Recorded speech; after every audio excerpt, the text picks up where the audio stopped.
கைகளில் சங்கு சக்கரம் காண்பவர்க்கு அருளும் நிச்சயம். பாதங்கள் கண்ட மாத்திரம் வைகுந்தம் கண்ணில் சேர்த்திடும்.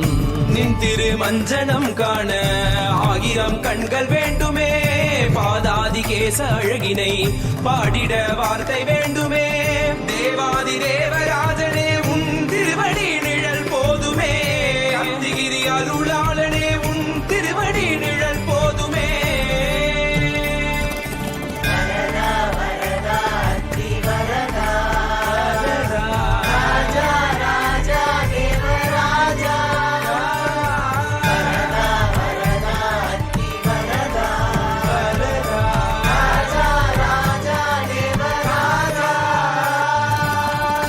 என்ன தவம் செய்தனோ வரதா, என்ன தவம் செய்தனோ